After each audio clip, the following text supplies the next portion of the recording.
Okay, so I clearly do not know anything about structuralism. But wait, I think Savannah is. I'm sure she knows something. Let me Skype her and see.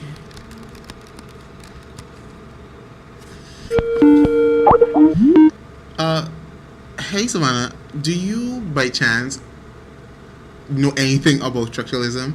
Because I clearly do not understand the homework. Is there any way that you can help me? Claudius, of course I can help you with structuralism. Let's apply it to the oval portrait by Edgar Allan Poe. Let's look at the major structure of art and how it affects the different characters. Let's start off with the wounded soldier.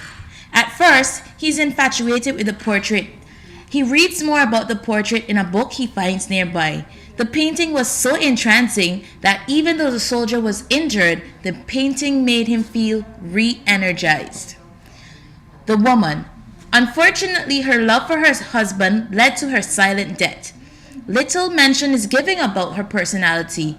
More emphasis is placed on the portrait than on the woman herself.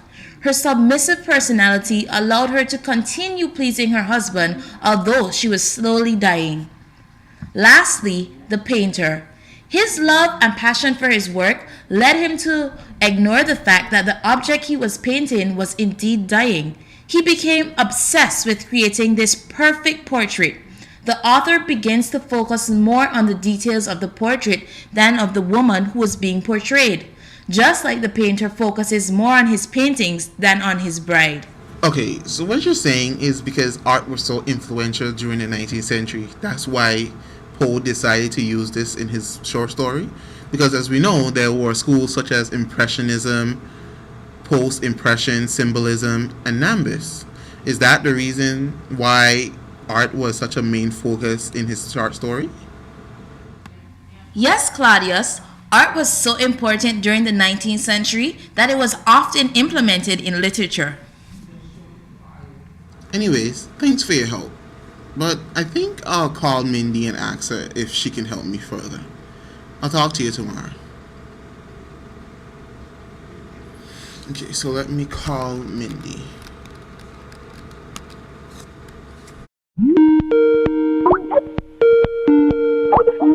Hey, Dizzle. By chance, can you help me with the structuralism homework? Because I clearly don't get it. I asked Savannah, but, she was helpless. Well, of course I can help you. Let's apply structuralism to the Dead Poets Society. Well, one of the main points in the Dead Poets Society was patriarchy. Patriarchy describes an environment where men are in exclusive control, both economically and politically.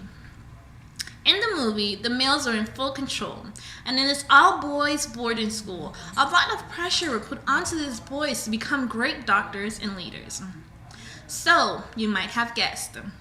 During this period, 1989 America, a patriarchal environment was very common. Now, in the Desperate Society, this environment was very hard on the boys, causing them to break loose. I mean, they left school in the middle of the night to go to a cave and read poetry.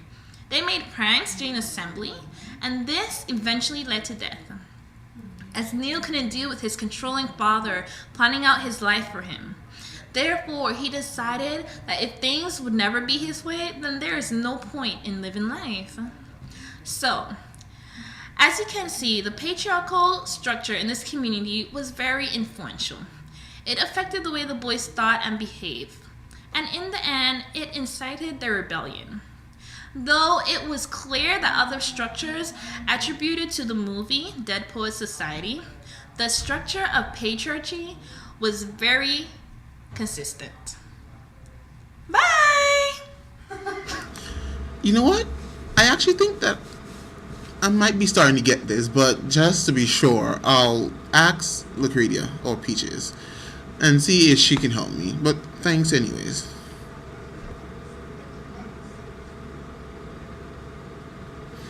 Okay, so let me Skype Lucretia real quick.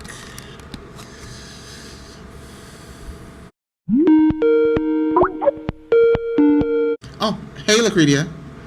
Okay, so I need help with structuralism. I need you to help me because Savannah and Mindy were clearly useless. Hey, of course you didn't get any help from Mindy or Savannah. Well, since Dizzle spoke to you about structuralism in Dead Poet Society, I will now speak to you about structuralism in Hamlet. One of the structures that was portrayed in Hamlet was religion.